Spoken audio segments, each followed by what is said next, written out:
Hello, everybody. Good evening. Uh, Thanks for being here. And I just want to have a chat with my friends as they come up, and then we will talk about things. And I was not selecting any particular topic because I thought a lot of topics were discussed in between. If anybody has any questions or any particular way they are thinking about these things and they want to present a different point of view or they want to uh, differ with them or anything like that, like a debate, more like they have questions about it. Um, so as the people come in into the clubhouse, I will open up some things with them, and we will be doing the wellness summit in the next couple of weeks. So we are planning for that, and we are doing a challenge for belly fat reduction by changing your lifestyles. That's going to be on August 21st to 23rd, I think. Advertisement is prepared, and we're going to present it. Uh, Hopefully, many people will come. This is being done with the request of some my friends who have belly fat and who want personal instruction, but they also want something like this too. You know, so hopefully everybody will like that, and I'll be able to talk to them. Right. So that's how it is, and these two things announcements are out of our way. Let's talk about the evening news for showing how many women, especially elderly women, who are really dying from alcohol, has risen significantly, and they were concerned about all this alcohol promoted as it's okay one drink in the evening, that should be okay. That was the standard, uh, you know, uh, medical advice also. I have seen it in a lot of circles. But actually, if you look at it, it's not so because it is kind of dangerous for these people to get addicted to this, right? So that's what I was uh, really uh, kind of agree with that, that that is the case. It starts with one glass, and then it goes into two or three, four glasses, and then of course there is familial inheritance too. Some of the people who are really uh, drinking like a habit all the time, and they are not able to uh, really get rid of it. As a yoga practitioner, it is inherent in the practice itself that you are not going to be addicted to any particular external drug. Let it be smoking, let it be alcohol, let it be other drugs, and all of that. And also, habit itself is kind of looked down upon as though you are really yielding to something that you shouldn't be. So that kind of awareness of your habit usually helps you not to get addicted, not to go to that level, right? So that's how these things are uh, promoted, and addiction level is very low in yoga practitioners. So that's something that I have seen, And also, as you gain more inner resilience, inner control, you'll be able to get rid of a lot of addictions, including the addiction of thought, including the addiction of thought. That's important to understand. So alcohol in elderly women has become a big problem, I believe. More elderly women are dying because of alcoholism than men. That's the important thing we should understand. Okay. Uh, let's see. A friend is coming on the Wisdom app. Let's chat with him. Hi there. How are we doing today, Dr. Rio? I'm good, Amos. How are you? No, no background music. I always loved it. I love Yeah, techno music. yeah. It's like I'm going to switch going it on. into Yeah, yes. what was that? I'm going to switch it on, Amos. I can't have slipped my mind. I was Yeah. eager to open up everywhere, so that is what happened. So it's being ready. Yeah. How are you? How are things with you? I'm doing pretty good. Just Good. you know, Yeah. um, I made my first sale yesterday with the uh, selling Cutco. So I sold to one of my guys up in Oregon, and he's like, "Oh, I freaking love this." Ah. So Okay. Is I that made what good. you are No, I showing? mean, I made like 437 off of it. So Ah. Okay. really Very good good. commission wise. Yeah. Um, and let's see, had orientation today, and I've kind of just been chilling, you know. Mm. Uh, but no, it's been. I guess I talked to you 2 weeks ago or something. I just noticed too. I was wondering why I couldn't like go live for the longest time, and I have a badge because it's on my other account that I used the very first time I come on Uh-huh. here. So I don't know who I need to talk to about the just giving it to me so I can go live. But right now I can't go live because I don't have a badge. Mm. So I guess I just apply for it again and use this account. You can go live? But yeah, That's strange. yeah. If you so if you hang up, Uh, or you don't have to hang up, but like if you have another device and you can mm. like just do a brand new account. If you try to go on, yeah, you can't go live until you like get your badge. Oh, I see. Okay. Yeah. Yeah. So, Yeah. anyways, no worries, I'll get it Yeah. eventually. But Good thing that you got the sale and all that. Congratulations on that. Okay. thank you. Yeah. Yeah, it's better than no money for sure. Yeah. I really hope to get some more clientele. Yeah. Because, like I told somebody before,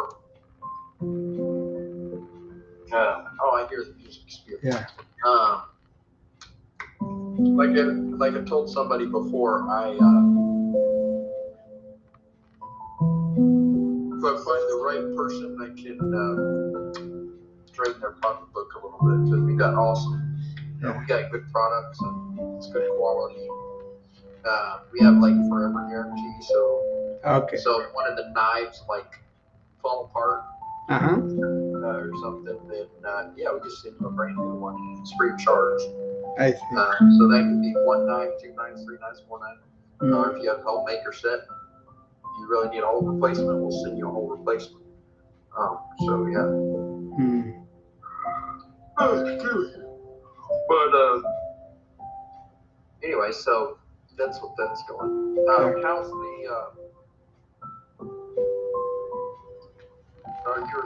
you were talking specifically when I came on about alcoholism, and Yeah, there's a I used report. to. Yeah. I was on the road to suicide before I joined the Church of Jesus Christ of Latter-day Saints, and Mm. that's one of the things I love about them is they before I even got baptized, I had to put that away, smoking, everything like that. Mm. It was just a really good thing for me, and I really to this day, I guess I don't really miss it. Yeah. I don't really miss alcohol that much. Yeah. And if there was one reason why I missed it, it certainly wasn't so I could like drown my sorrows. And like it's interesting that you should bring up the thing about women. Yeah. Because they go through a lot, etc. Yeah. Dr. Rao, can you hear me? I can hear you, Tracy. Can you hear me? I think on the clubhouse there's a problem with this. But what I was gonna say is, for a lot of people out there, Hello? Yeah. There you go, Tracy. Can you hear me now? I can hear you now. Okay. I have a friend here, Amos, on the wisdom. We're chatting 1 minute. Okay. who's your other person then? What's her name? Tracy. Good. She's a friend, so we kind of meet Okay. regularly. So she's Well, on the nice to meet you. I'm clubhouse. over here. Yeah. Over your own wisdom. Yeah. It's a cool little app. But no, like I mean, if you have to use alcoholism to escape life, Yeah. it definitely means that your priorities and everything is just not in order. Yeah. I always tell people, if you do drink, Yeah. which I don't ever plan to drink. I don't need alcohol ever again. There's a couple times where I think about having it, and I'm like, if I start this thing back up again, it could go backwards, and it's just not worth it. So I'll stick to my grape juice, my soda, or whatever. Yeah, that's better because that's what I'm talking about. This promotes as the harmless thing, and people start to drink. I knew women patients who were always started with one drink and then went to two drinks or four drinks or three drinks like that, and then pretty soon they were addicted, and that's why they were not really able to get rid of it. And as they become older and alone, and they were kind of don't have anything else, so they begin to drink more. And that's why this evening news, the news is these are 16.7% increase in women in 21 to 23, something like that, whereas men 14% or something like that. So when I heard the news, I knew, because I usually train people for the inner resilience, whereby if something comes your way that is something that you have to deal with, it's better to develop that inner resilience, the capacity, the ability to deal with the problems, rather than escaping with the alcohol or anything, smoking and all that. So that's what I was talking about. Or if you have, I don't know if you ever talked to her on this app, but her name's Moon Shadow. You have to hand her name on here with Jessica too, because that's her real name. But she struggles with alcoholism, but she's got my heart really goes out to her because she's got a little boy. Yeah. And she has expressed how she hates the fact that she always has to drink and stuff like that, and what that's going to do for his future and everything. There is so much suffering, Amos. Trying to tell her so much suffering because of these misconceived notions, and also publicity by these companies making youngsters get into this, and also as though it is not harmful. But we see the other side of harmfulness, because alcoholism claims so many lives. I've had to deal with cirrhosis of liver. We had to tap them regularly. We had to deal with the DTs, and so many people come really miserable condition, right? So we see the other side of this so-called good things of life. But because luckily I'm a yogi from the beginning, that's why I didn't have to get into any of these things. That's that's why we have to trust in Allah, or for me, God. Yeah. He made us all to survive. Yeah. And don't get me wrong, like alcohol is not bad. It's something God made. Yeah. But He never intended it to be. I for one, I don't believe that Jesus. Yeah. Let me greet my friends on the clubhouse, Amos. 1 second. Welcome, Tracy, Alka, and Jimmy. So I was just chatting with my friend, but I kind of talked about what I saw on the news hour this evening. They were reporting there were more alcoholic-related deaths in women in the last few years than men, and especially elderly women that were really dying of because they think it is one drink of wine is okay, and then slowly it becomes a habit and a real problem down the line, which we have seen quite a bit, because no children, no activity, and sometimes they get really depressed and then they take refuge in that drink. And that's what I was. Have you heard about that report, Tracy? No, Doc, I am not aware that that women, especially older women, Yeah. have drinking more. See, that's my population, right? Because I'm a internal medicine, but I also have geriatric experience. So I get all kind of ages, but the elderly are many, right? And then most of them are kind of they come and tell us everything because lots of times the doctor visit is only the social visit that they have. And then when if they're not in nursing home, they're staying home, they're very lonely and they don't know what to do. They may watch TV, but then they miss the human contact, and then they just get used to this alcoholism. I'm not surprised about it, but I was sad to hear that, in an age where they should be really exploring life and wisdom and enjoy the grandkids, and these people are lonely and depressed and thinking this will help them. It used to be doctors used to promote, oh, one glass of drink is very good for your heart, you can take it and all that, but that's so really not true, and a lot of people are going for that false thing, but then they get used to one, then two, then four. That's what I was talking about.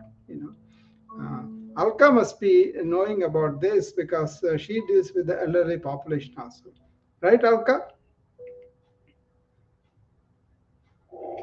Yes, Yeah, yeah. It is a uh, it's a elderly population problem basically, and a lot of these women are suffering because of that. I believe. So there was a addiction specialist came on the news hour, and she was talking about particularly this misconception that one drink is good for our heart, and that's okay. You can drink one, you can drink moderation, but many people miss this lack of inner resilience in people. People don't have that kind of ability to put the defense. They don't have that inner power, socially they are isolated, and they don't have any fun, and the body is going down. If the inactivity, it goes down much more. So they don't adjust accordingly, and so many things really come on them, and then if they want to lose their independence, go to the nursing home, they usually fight the family, and they usually come to me and then complain. The family complains about the patient, that they are afraid that she may fall and all that, and the patient doesn't want to go to nursing home. So I have to be involved in talking to them and making necessary arrangement lots of times, but most of the time, we also know that they drink alcohol because when we do a simple CBC, just for any reason, routine checkup or anemia or infection or whatever, then we see the MCV high, which is indicates that they have been drinking alcohol for a while. It's a macro capsule thing, so you can the volume of the red blood cell goes up, and then that's called MCV. We measure that in the CBC. When we see that above 100 and other, we know that they are having either vitamin B12 deficiency or they are drinking. So we usually know that they are drinking, and also we look at the liver function test; they are also going up, but when the alcoholism goes into cirrhosis and viral hepatitis turning into all those things, liver problems are exacerbated by the alcoholism, and we see the people in there having a massive ascites, the fluid in the tummy, all that is a big suffering for them. We have to tap them, and then they get infected sometimes. So many problems they go through. So I see them when they are at that stage also, like the 70s, 80s, they have already developed this pure alcoholics. So anyway, I just want to bring them that how this inner resilience, like as a yogi, that is what they teach you. Don't be dependent on these things. Be independent of these habits. Habit itself considered as an addiction. Thought is considered an addiction. So that when you treat them, then you develop this inner resilience so that you can develop kind of capacity to deal with this kind of habits leading to tolerance, leading to addiction. That's what I was talking about, Tracy. Anything you want to talk about today? Or You okay. know, I too was an administrator Yeah. at an assisted living facility, Mm. and my staff had reported to me that they were finding empty alcohol bottles in some of the residents' Yeah. rooms, and that was usually the older women. Yeah. And I did speak with them. You know, it was maybe about 4 or 5 of them, Mm. and said, there's nothing to do. No family doesn't visit them. Yeah. So the alcohol makes them feel good. Yeah. And so what I did was I created more activities, Yeah. to occupy their time and to help them feel better about themselves. Yeah. For example, I added meditation and Yeah. yoga to the activities and planting. I did like gardening, and I had them pick out flowers and plants and different activities. And I noticed the drinking kind of went down Yeah. because they were looking forward to the activities. Yeah. So I believe you are correct when you say, that they're lonely and there's Yeah. nothing to look forward to. Yeah. So, and it's so quiet, it's silent. People don't, realize that alcoholism is something that people suffer with internally. Yeah. That's true. That's very true. You say lots of it is a lot of people have this problems from the family also, but then many of the times it's kind of preventable habits in the beginning. See, one of the things that attracted me to this ancient mind knowing practices was you are not tricked by your own mind. Like, oh, this is okay, this is moderation, this is what I'm going to do. That is really helpful, because your mind can be your best friend, or your mind can be your worst enemy, right?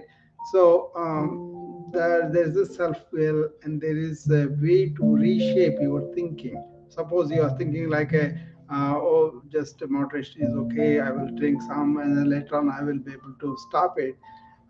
It's the problem is when the external circumstances are overwhelming sometimes, like a grief reaction. At that age, they suffer so many people dying around them, their friends, and also the husband maybe, or the wife, the spouse, or some of their children. So they get more and more depressive atmosphere rather than elevating. If you go to the nursing home in here in the United States, all mechanical. They are all given medications. Very few get the therapies and all those, but they're not occupied all day. Most of the day they were left in bed or inactive, and they get to lose the tone and all that, right?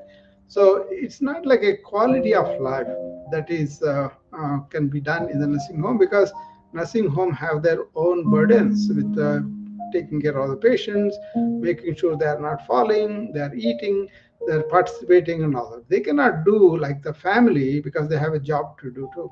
The family may come, some patients, families really dedicated, involved, and they do, but they are far and few in between. But most of the time they are left alone, right? These ancient practices, what they give you is, they give you that inner resilience. See, there are two words they say, Tracy. uh, Achyadika dukkha nivrutti, paramananda prapti. That means you will have methods to really go through extreme circumstances that give you extreme suffering. Even then, that doesn't bother you. That's one thing. That is transcendence of suffering. The second thing is, you have the spontaneous inner joy in life. I think that is less advertised, less shown, because if you experience that, you don't go for small things like smoking, alcohol, and all that, So that is the deeper you go, the higher this blissful joy, that you can be, and it's very peaceful too. So that is called Adhyatmika Chintan. That means you are turning towards your inner soul, towards your inner higher self, and you kind of elevate that. Adhyatmika means Adhyayan Atma Bunnati ke liye. In Sanskrit, what does it mean is Adhyan means study, Atma means soul, Unnati means elevation. So, kind of recognizing it, being in that, and elevating that, and rather than your own moods and your own emotions and thoughts, you are settled down in that silent blissfulness. I think that's not really brought forward a lot, and that's why people miss that you can be joyful even if you don't have external things, just by opening your mind, understanding these things. You don't have to believe anything, but you need to uh, uh, investigate yourself, use your thought, go deeper into it.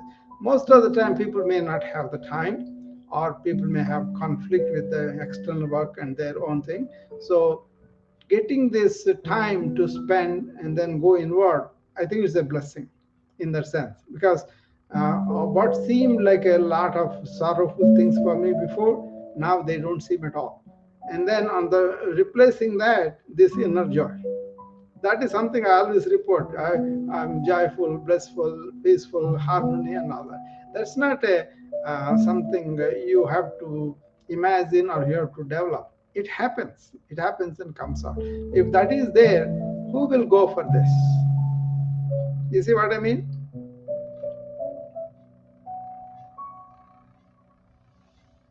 Yes, sir. Yeah. That is where the materialistic world misses. The spiritual world actually embraces that, so you can see people who are minimal lifestyle, like they don't want to have too many riches, too many luxuries, just the essentials. This is a very big trend in some of the sages you see. For example, the modern people that we know, they kind of always preferred simplicity in their outward life, and then they are very deep inner rich life, right? They can talk to you about very deep matters of life, and relationships and everything, right? So that's the hallmark that you can see. And then because the simplicity outward, they have few things. They don't have to have these money avocations. They don't have to. A lot of people don't have these annuities, no insurance, and no health insurance, nothing. But then they just are very healthy that way, and they live and they happily live, and then they die. But the thing is, uh, generally we all are looking for simple pleasures, simple relationships, and all that, right? Those are all called in one word. That kind of lifestyle we have here, that's called bhoga. Whereas opposite to that is called yoga. Yoga is where you go inward, find out your inner self, and then see that is unionized with the greater self. See, that's the deeper thing. See, what it is they go by the real spiritual laws, right? Three laws they kind of go by is, one is uh, that there is this union of all life, all thing, everything, oneness. That's one thing. Second thing is divinity of each person, each being, each living being, and then you are that divinity. Okay, these three principles, once you understand them, then the oneness creates us a lot of amity, and really not separate from anybody. That is really helps us, like we are all one village, that kind of feeling, right? Even physics is coming with a unified field of theory now. All are one in one energy and all that. Then every human being is more like has the divine and the spiritual being, rather than just a body mind complex, just live and enjoy and go. So these three principles, oneness, then divine beings, and also basically human beings are spiritual beings. Those principles are there, then you have a whole lot of different life that you will go in your mind, in your heart, and in your surroundings everywhere. But basically, in yourself, you have this eternal divinity that's going on. That kind of once that is revealed, your thought patterns slow down or really calm down to the you will be really quiet, and you will be sharp. You can do a lot of things, but you will be quiet. The subjective feeling is this inner, what they call ananda. It's basically blissful happiness. Is that too much, or is it something make sense?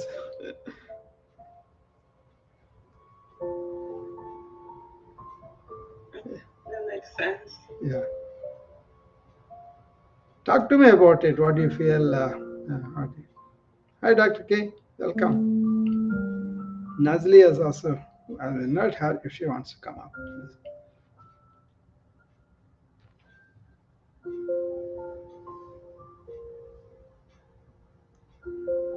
See what this is beyond uh, divisive religious identification. This is about the universal energy that we all are in, and just feeling that we are all in one energy. That's a big leap. Usually, people feel I am independent, I have this personality, I am separate from everybody.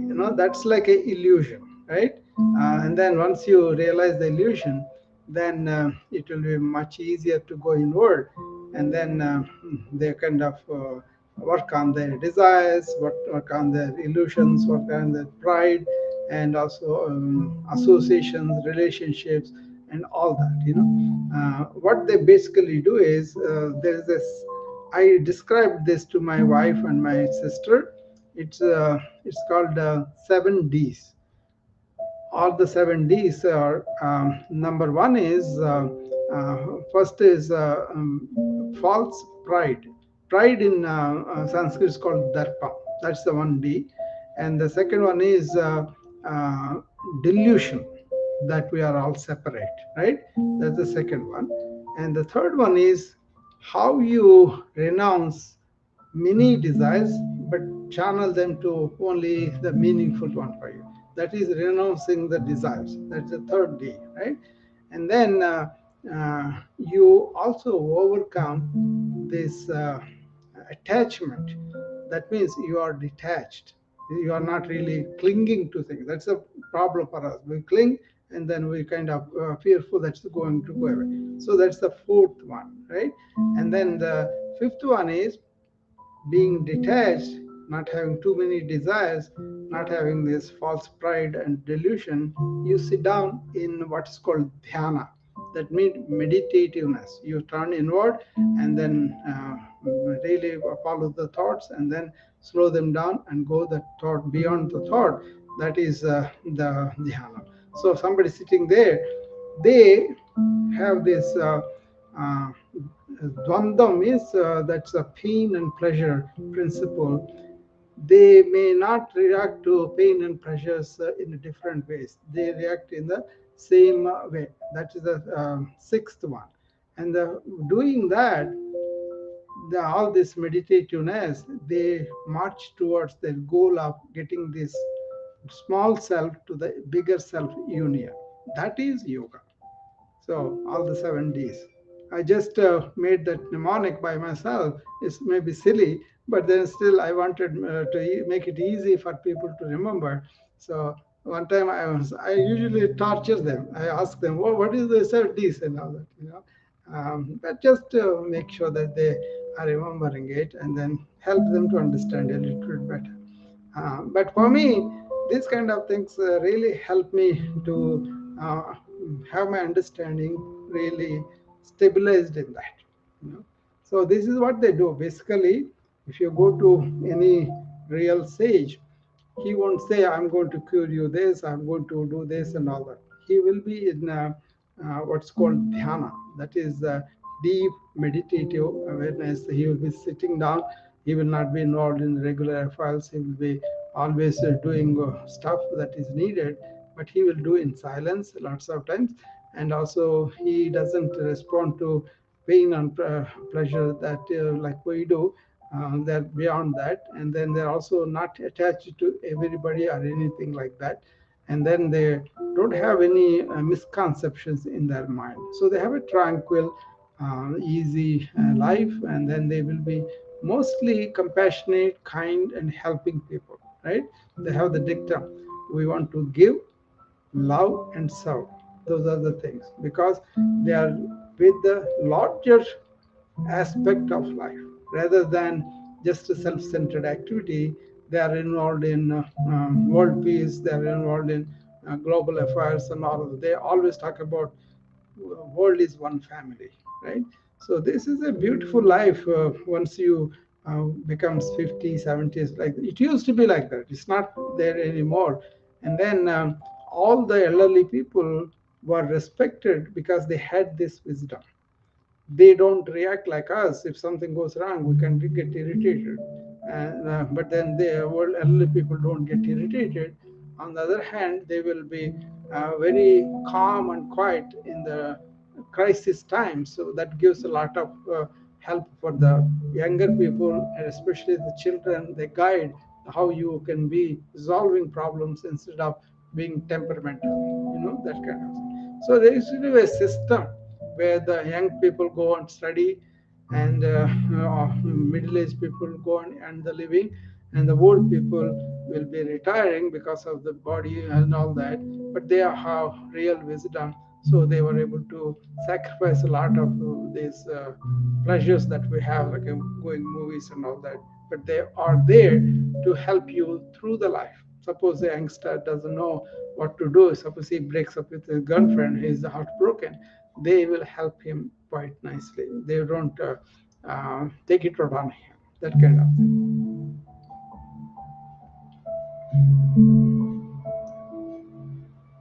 Any comments or anything that you guys feel?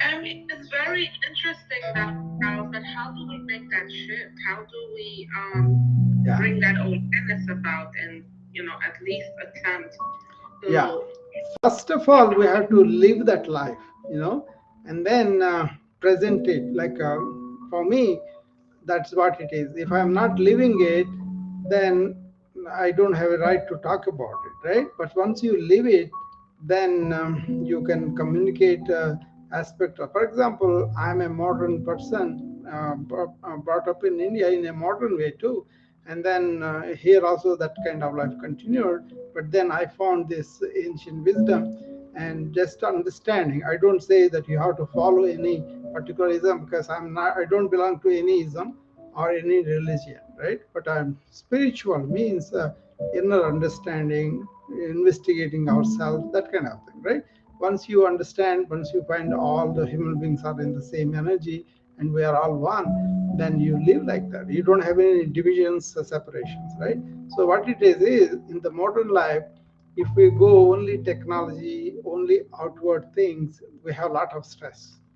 But if you fall back and then really see what is important for you, what is not, then you will not be doing all the work all the time without having any meaningful relationship with your family, or without any meaningful relationship with your patients, whatever you do. All those things become quality rather than just do some work, get some money, and go and have some innocent pleasures. So that becomes kind of not a big deal. You got to understand, and then kind of what's called renouncing the selfish attachment to things. Then the work also becomes something valuable. And even if I do this one, is more like a uh, giving a service to whoever I'm talking to, rather than preaching or teaching anything. That's not it. That service is also to the divinity of each person, right? If I can remember that all the time, that becomes much more meaningful for me, right? So we have to think, we have to examine what kind of society we are building, what kind of things are happening. Like, for example, these older women, we are very compassionate for these older women. The way I grew up when in that generation, older men. Even here also, when I first came in, my auntie received me. She is 80-year-old at the time, but she was driving the car and she was doing so much work in her house. And she was a German, but a family relationship or something was there. She was the kindest woman I have ever seen. And she used to call us for the Thanksgiving. When we went there, she used to feed us from morning to evening, something else. But then her affection is so palpable. She is white, but she never showed anything like that. Her heart is gold, right? So it is lovely to go there.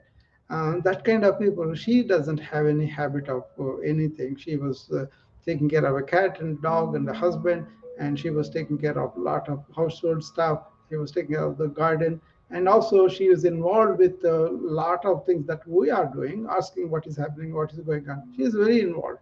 So that kind of generation, they worked and built this country, and those people have real good values and they have good family structure. But slowly, this has become a nuclear family, and more people are, they're, luckily my aunt and my uncle, they both are elderly, 80 above, but they were by themselves and they were doing everything in the house.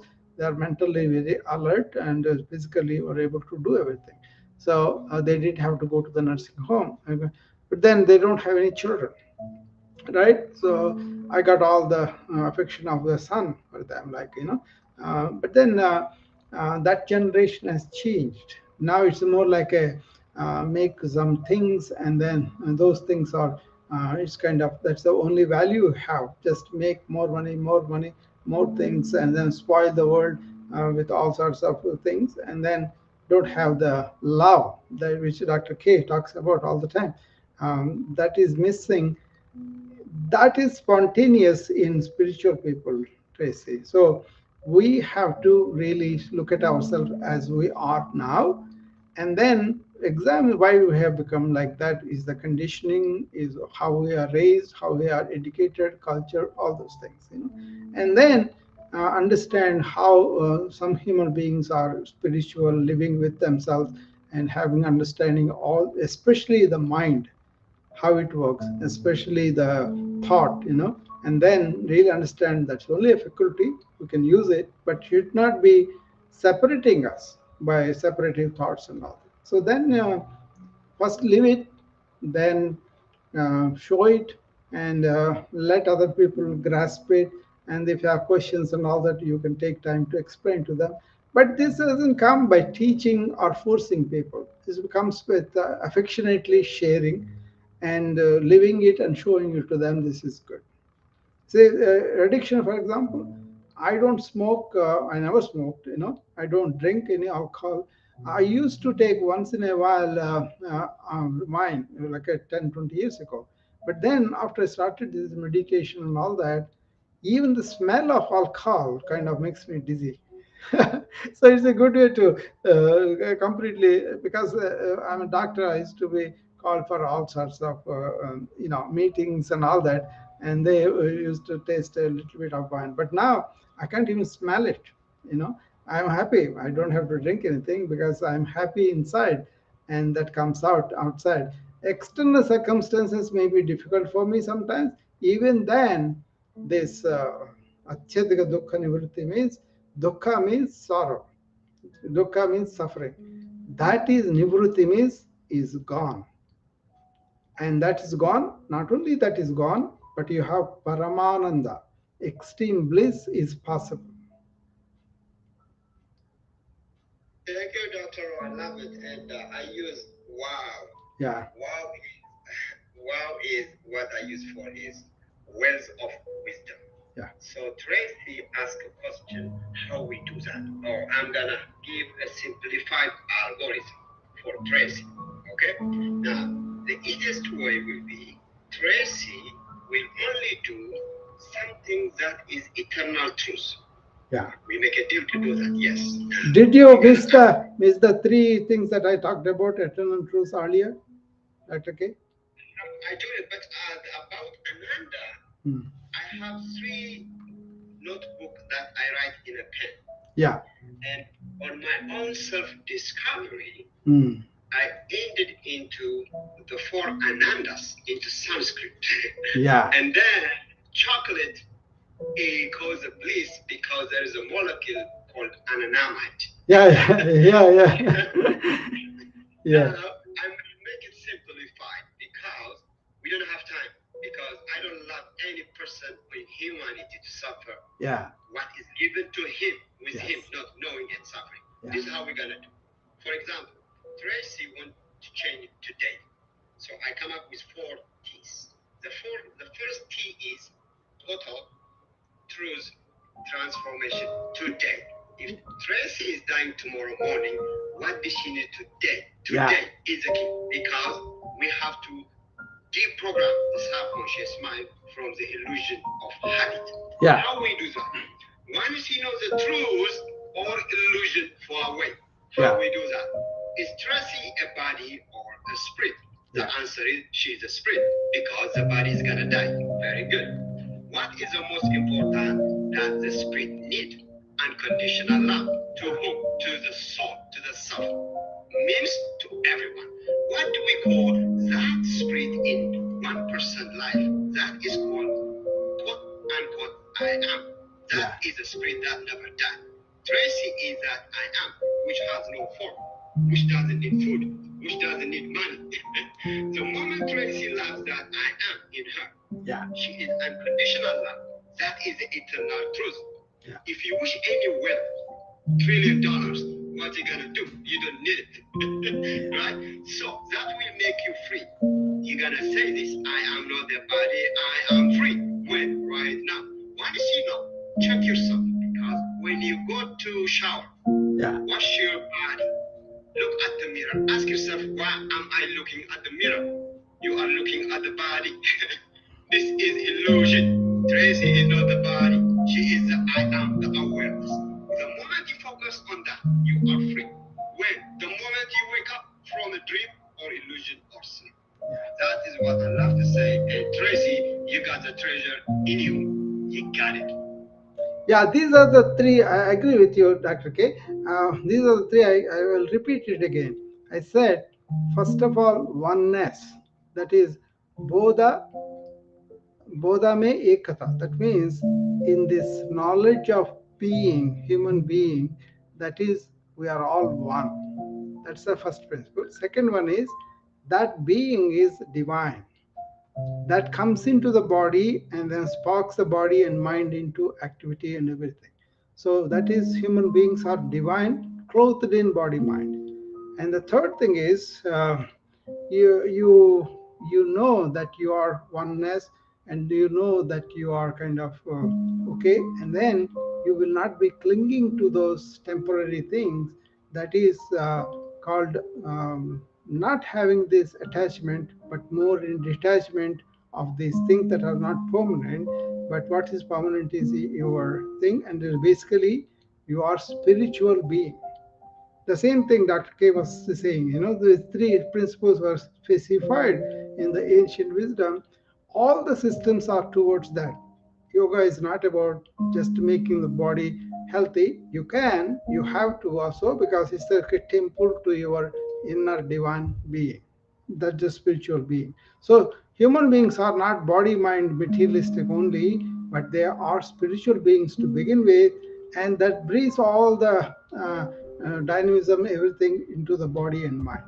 See, once you understand these three principles, that we are all one, we are basically, essentially, divinity is all living beings.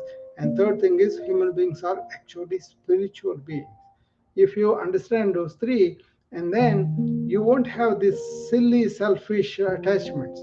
You will have more like a, what can I contribute to the life as a whole? And then you will do whatever you can, whatever you want to do to contribute to the life as a whole, not to your own selfish needs and all that. They're far away. And then you are really happy, because I described those 7 Ds.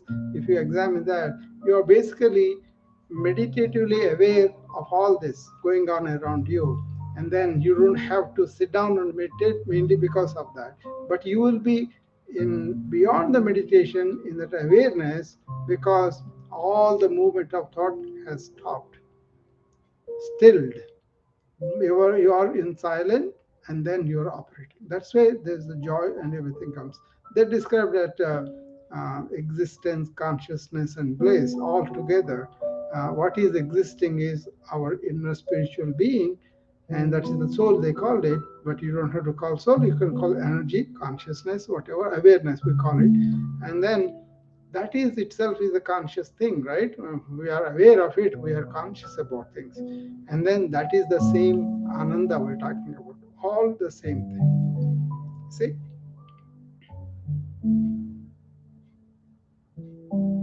Alka, what do you think about this? You are silent on this. I just like, Yeah, because I am doing an algorithm evaluation, like a process to help my patients, and I give them a question. The question starts with who am I? Then they write. All what they write is their name, they have kids, they work at this, and so on. So in the general awareness, yeah, self knowing is much deeper though. it's called Yeah, self knowing is good. You know what the only objection is? No, no, Dr. K. No, no, no, Dr. K. Dr. K, I have a major objection there. Don't make it an algorithm. Make it an exercise that they can do within themselves, not using the thought, but intuition. Because again, analysis you go, you will be creating another material things to follow. But then if you say, do you know who you are? Then they may say, oh, I'm this body. Then you can say the body parts can go, still you can function, right? Yeah. Oh, then I'm this person, the personality or the mind. Then you can say they are I switching. have one objection on this one. You Yeah. know why the objection is? Because the only thing I focus is eternal truth. Yeah, no, I know Now, eternal truth. But you know, we are you going to no, Dr. K, I don't agree with you because you are focusing on the eternal truth through the thought. That's where I object because you go to the truth by their own intuitive feeling. I agree. That's the truth actually. Actual truth is we are spiritual being and that is eternal. Whereas body mind is not eternal. That's why once they realize that, then they're landed in that eternal truth of they being the spiritual being. What I object is bringing this element of thought which is going to change.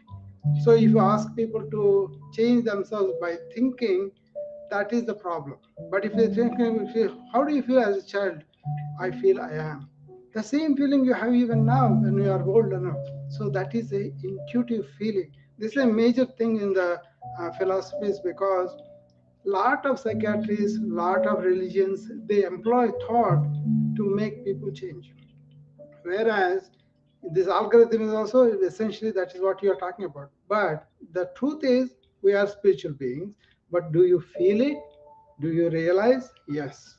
But how do you feel it? By analyzing thought? No. By putting aside the thought. That's why all these practices where the mind is silent, then the inner self, that is your true eternal spiritual being, comes out with a lot of energy. Okay, so you cannot employ. So first of all, do you feel that? Do you live that I am the spiritual being? That's enough.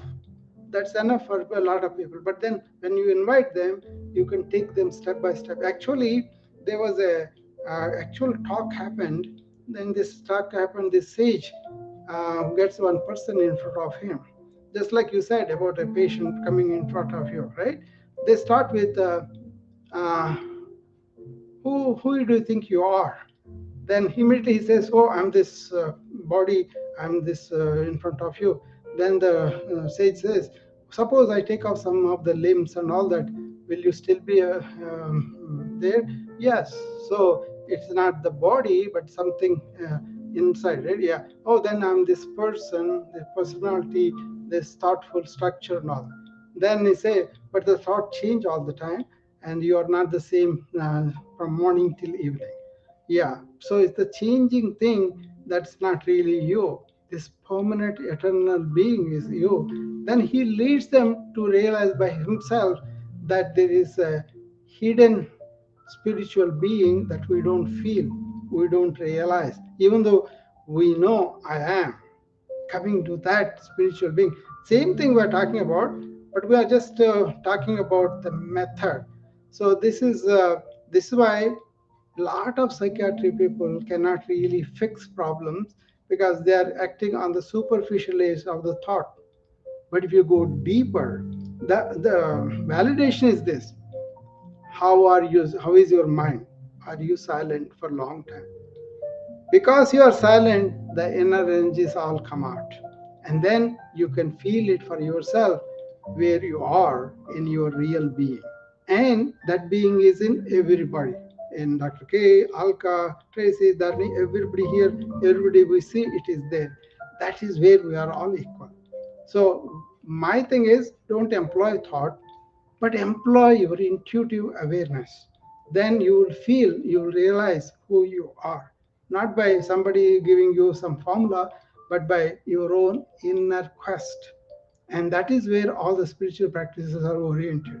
But people get caught up in the small things, and then they stay there. But if you really ask them, are you silent in your mind?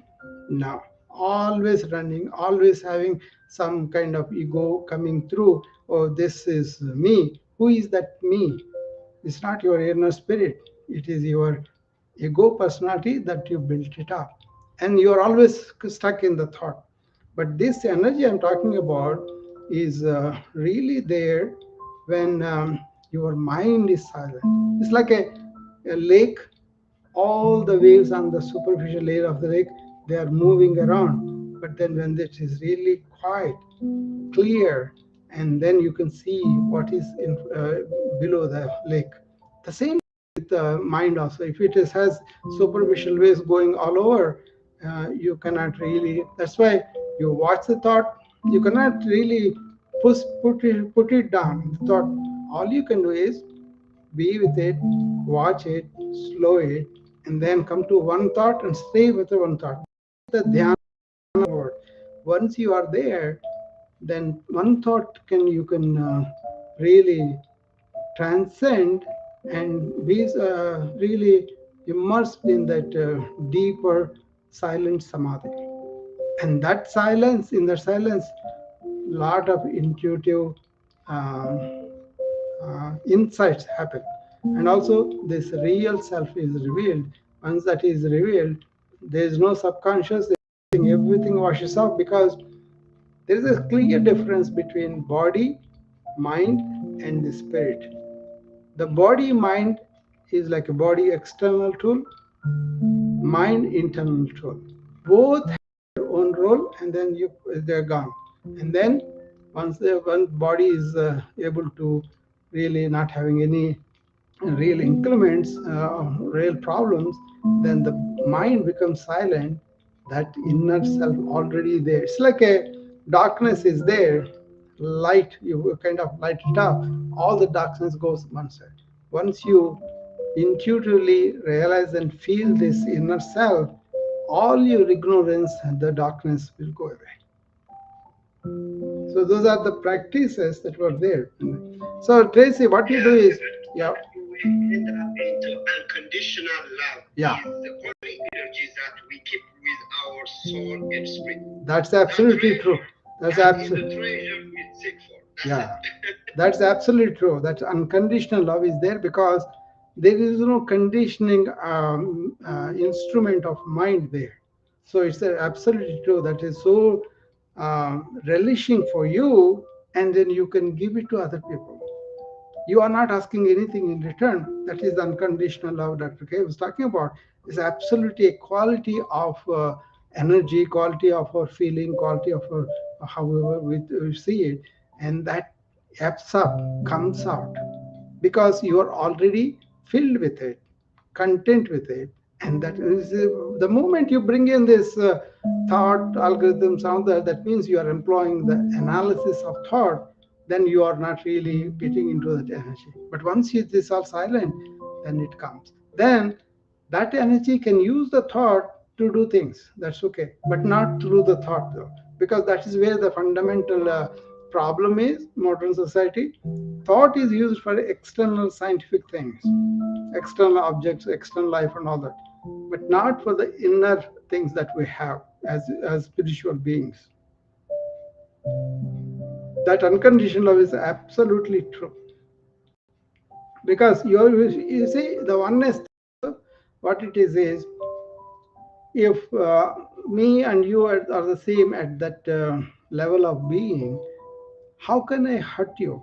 Because you are me, I am you, and then I will not be not even ill will, not even saying that I'm going to take care of you in a wrong way. We will be appreciating this, he is my brother, he is my neighbor, something like that. Not just repeating all the religion said, but actually feeling that. And that will really, that means you have to transcend your own egoic self, your own personality that you have developed as yourself. You realize and you say, okay, I'm not this is a shadow of me. My real self is inner spiritual being that is full of love, unconditional, because there is no conditioning mind. And that's really energetic, not only for you but everybody else also. So, Dr.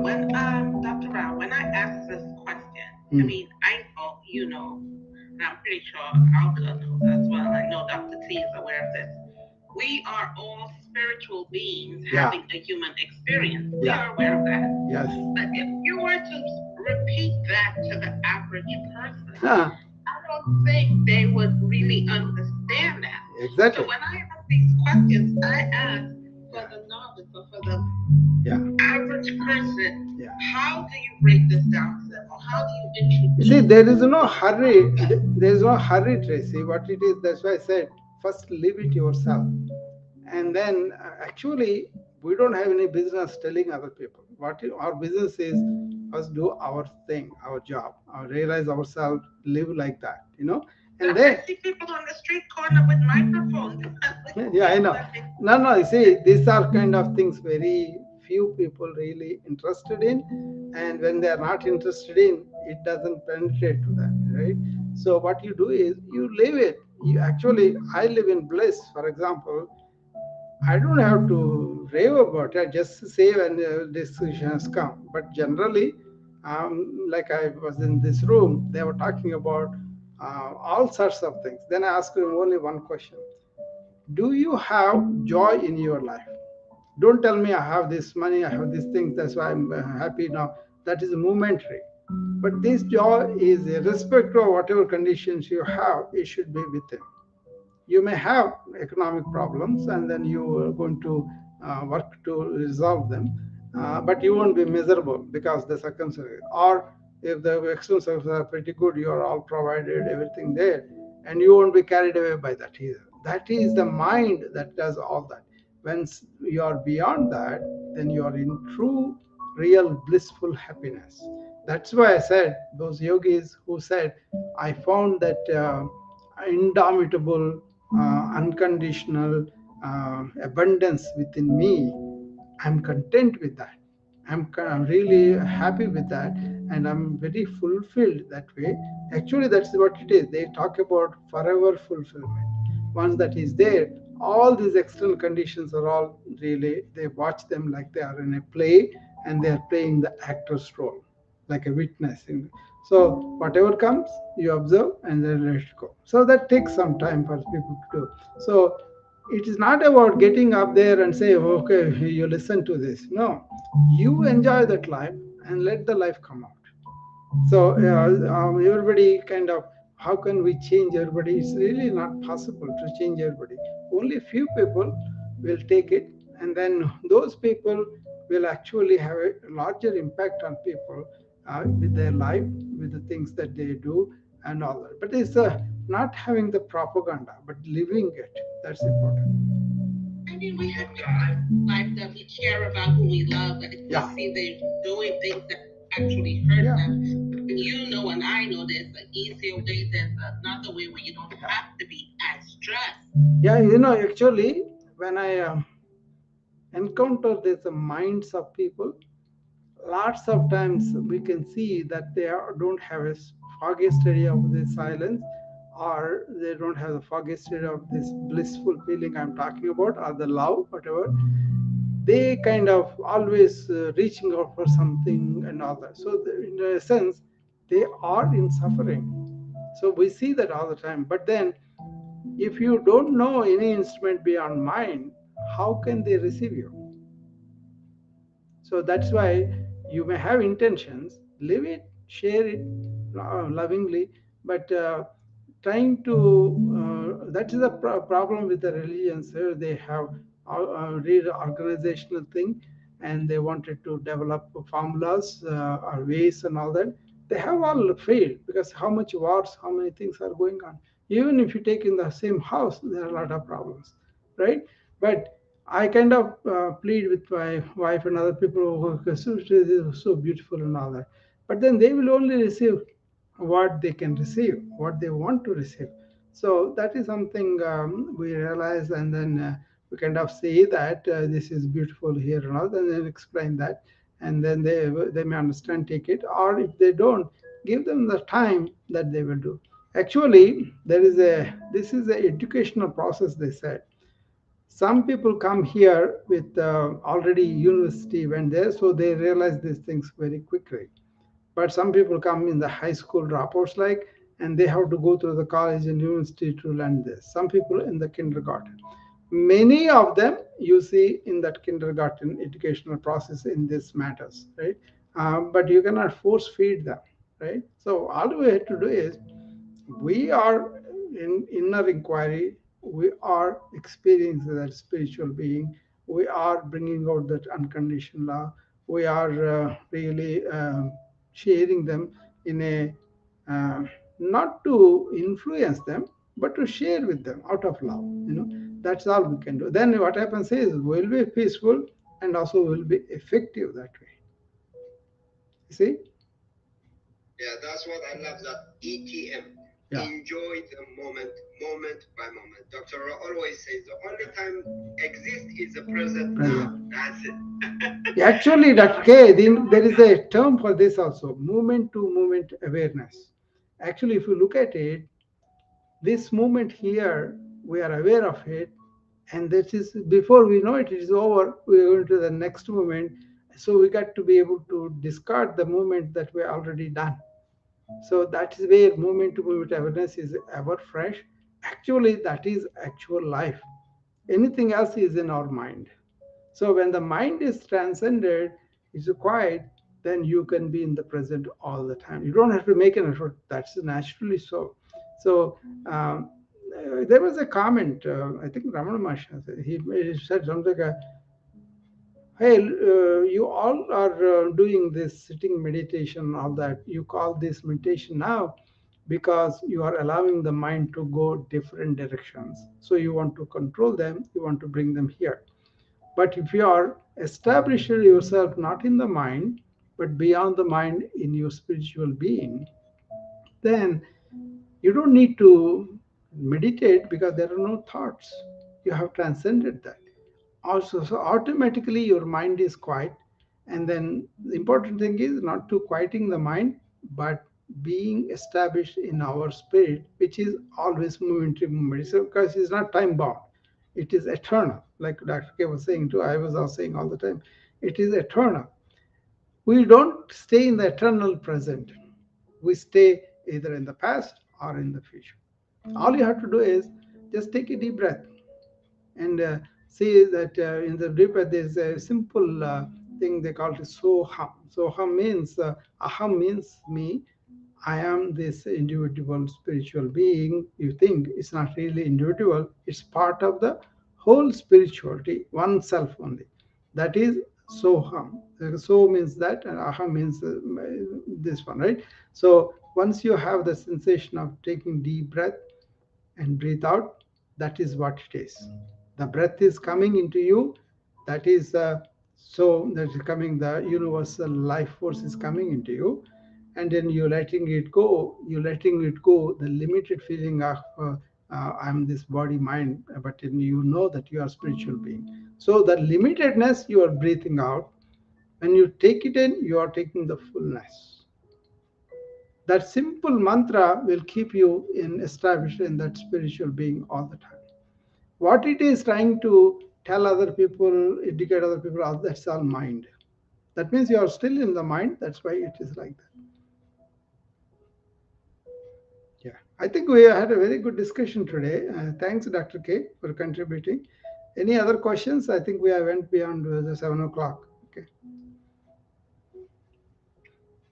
Thank you, guys. Yeah.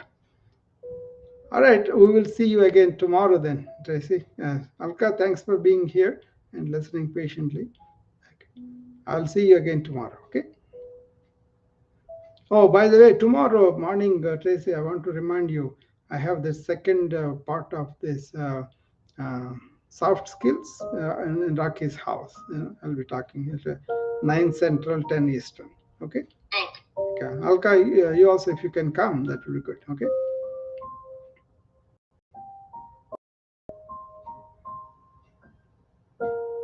Bye-bye, everybody. I'll see you tomorrow.